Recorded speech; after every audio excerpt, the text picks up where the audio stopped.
Imagine the sharp click of heels echoing down the glossy halls of Runway magazine. A single glance, colder than ice, stops everyone in their tracks. And now, after nearly 20 years, she's back. The devil is ready to wear Prada once again, and this time, the fashion world may never recover. When The Devil Wears Prada first hit theaters in 2006, nobody could have predicted just how much it would change the way we looked at fashion, power, and ambition. It wasn't just a movie about clothes. It was a story about survival, identity, and the cost of success in a cutthroat world.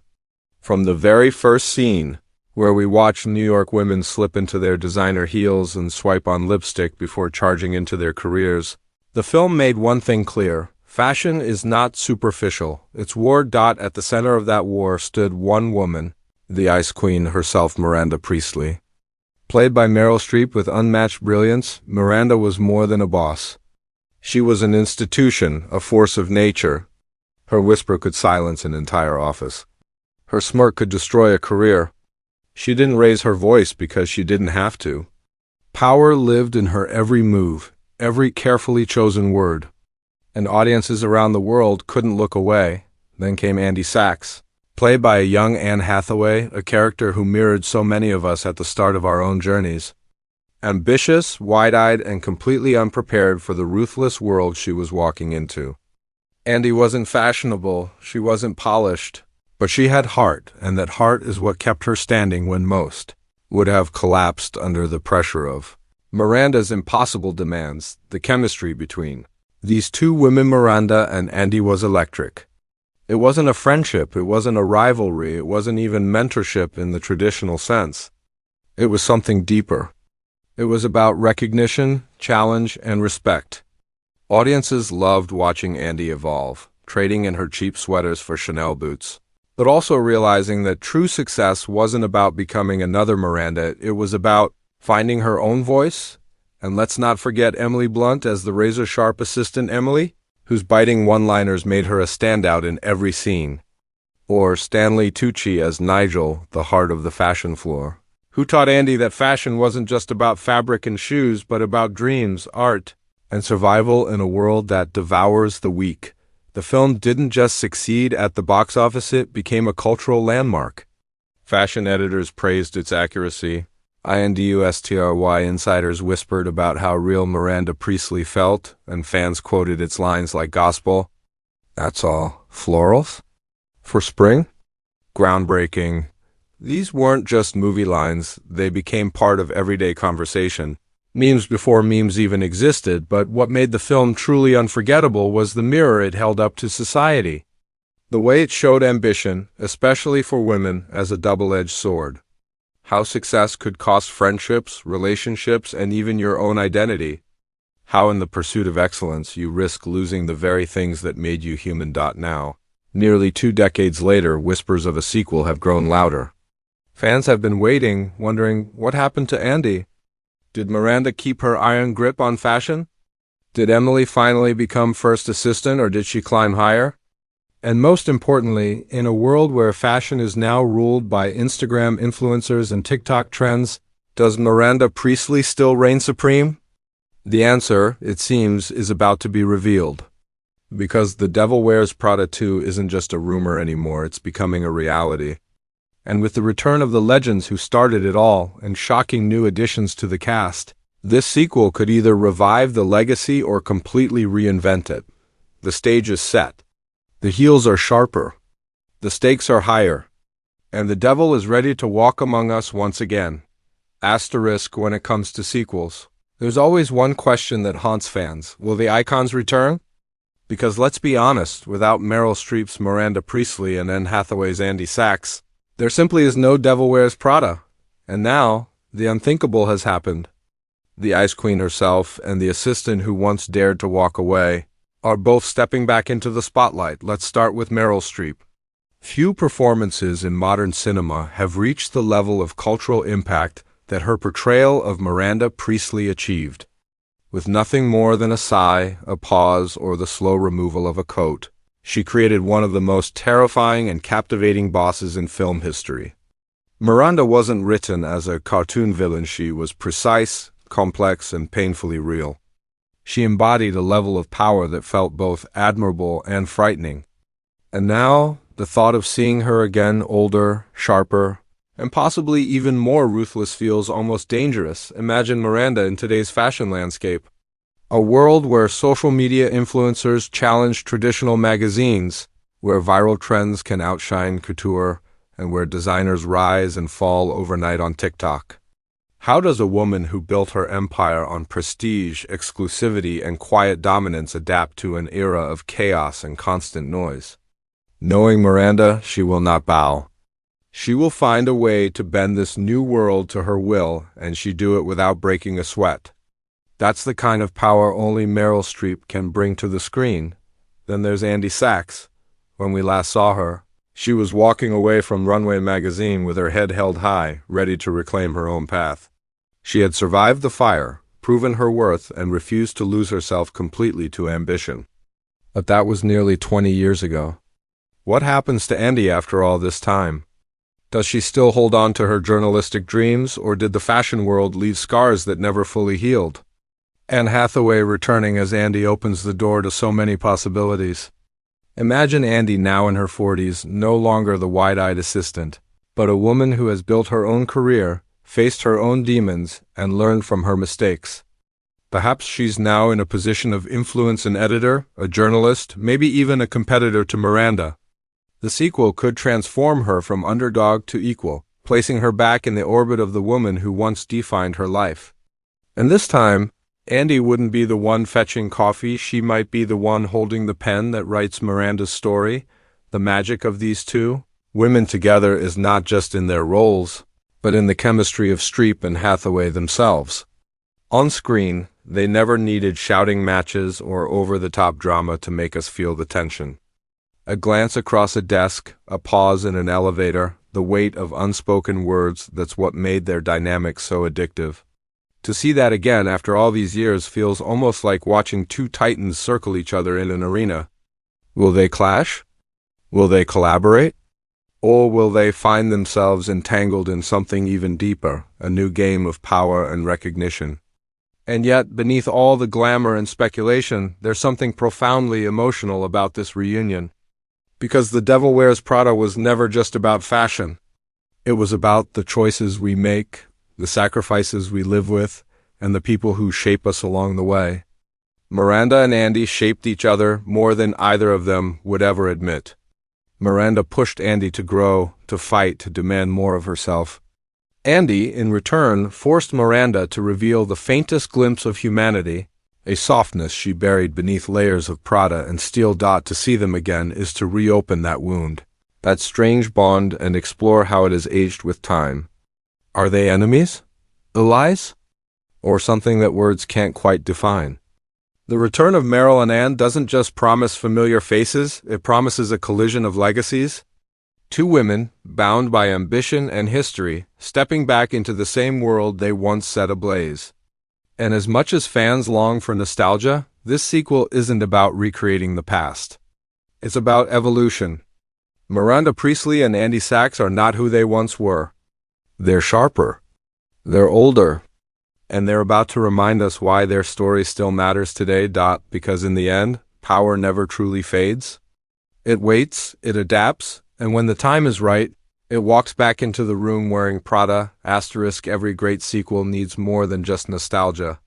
It needs a spark, something unexpected that shakes up the story and gives it a new edge. And when it comes to The Devil Wears Prada 2, that spark is already sending shockwaves through Hollywood. The shocking new cast additions, let's face it, Meryl Streep and Anne Hathaway returning alone would have been enough to make headlines. But the producers of this sequel are not playing it safe. They're making bold choices, casting names that no one saw coming. And suddenly, the fashion battlefield is about to get more crowded, more competitive, and far more unpredictable. First, the whispers of a new rival. A younger star, sharp and hungry, ready to go toe-to-toe with Miranda Priestly herself. Imagine a Gen Z powerhouse, someone who grew up in the world of Instagram, TikTok, and influencer culture. She doesn't care about tradition, she doesn't fear legacy, and she sees Miranda not as an untouchable goddess, but as a relic of a fading era.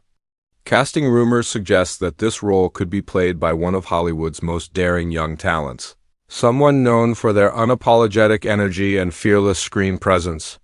Whoever it turns out to be, this character represents a direct challenge to Miranda's throne, a fashion disruptor determined to topple the queen. Then comes the shock of a completely different addition, a music icon stepping into the world of fashion drama. Imagine the headlines when a global pop star known for ruling charts and setting trends suddenly appears on the cast list. This isn't just about acting. It's about redefining the reach of the Prada universe. Fashion and music have always gone hand in hand, but now the sequel is merging those worlds on screen, giving audiences a clash of creative empires.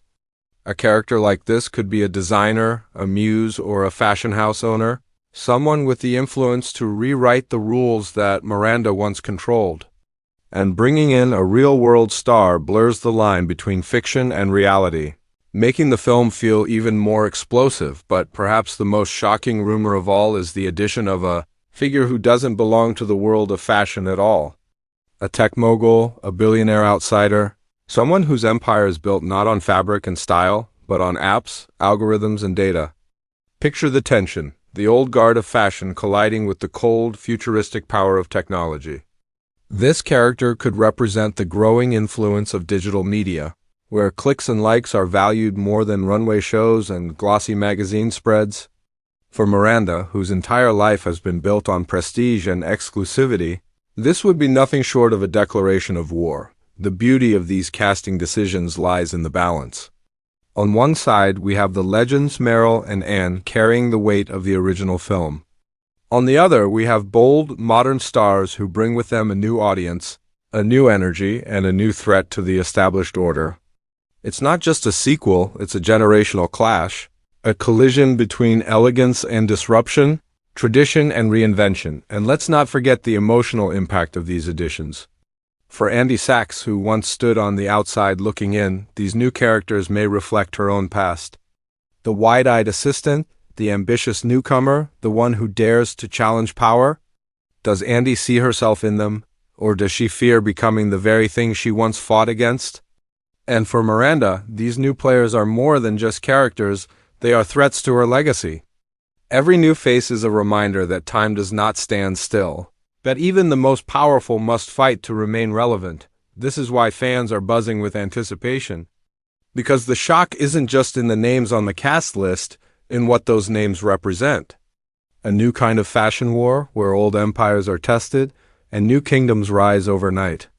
And in that war, alliances will be fragile, betrayals inevitable, and power will shift like the season's dot. So, when the lights go down and the first scene begins, audiences won't just be watching familiar faces step back into Prada, they'll be holding their breath, waiting to see how these shocking new additions rewrite the rules.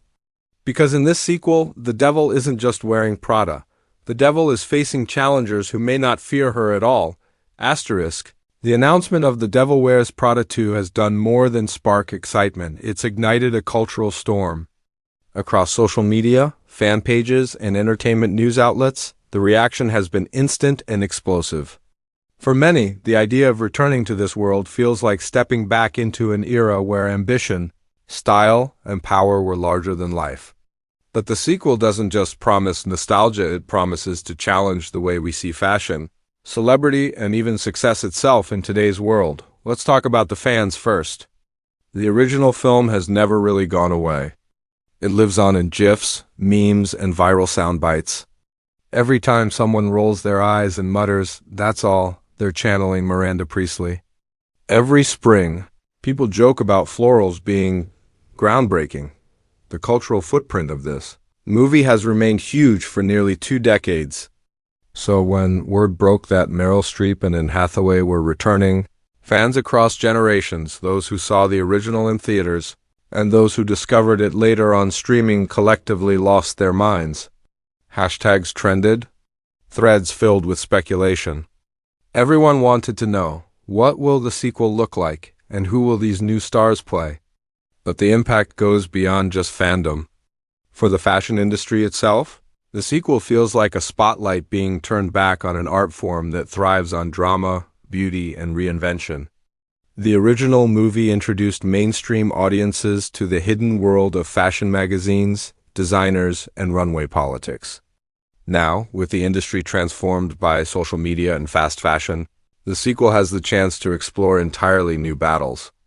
Will Miranda's iron grip on exclusivity hold up against a generation that believes fashion belongs to everyone?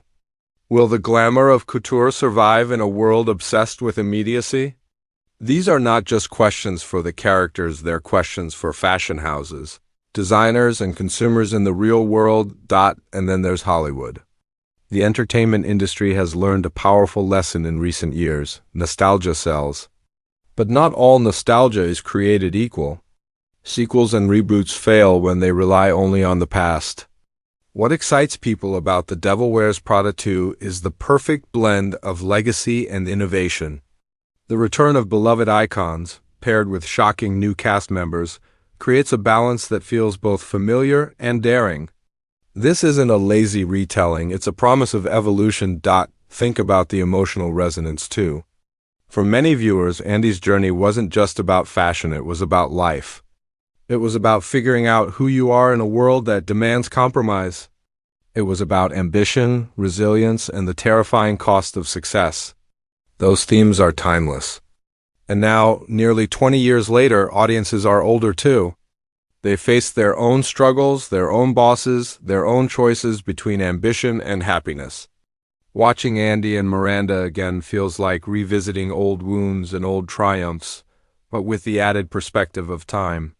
That's why anticipation is so high. This sequel isn't just about the characters, it's about the audience seeing themselves reflected once again. Of course, there are risks. Whenever a beloved classic returns, there's fear. Can lightning strike twice? Will the sequel live up to the legacy? Will it honor the original while giving us something new? These questions fuel endless debates online, but in many ways, that's part of the excitement. The stakes feel high not just for the characters, but for the fans who have carried this story in their hearts for so long. Yet one thing is clear: the world is ready. Ready for Miranda's cold smirk to cut through a crowded room once more. Ready for Andy's determination to remind us that humanity can survive ambition. Ready for the shock of new faces, new rivalries, and new wars in the ever-evolving world of fashion. The impact of The Devil Wears Prada 2 is already being felt before a single frame has been released. It has reignited conversations about gender, ambition, and power in modern workplaces. It has reminded us of the allure and danger of chasing perfection. And it has proven that even in a world that moves at lightning speed, some stories never fade. They wait quietly until the time is right to return. And now, that time has come. So as the buzz grows louder, one truth stands out: this sequel isn't just another movie. It's an event. A cultural moment waiting to happen.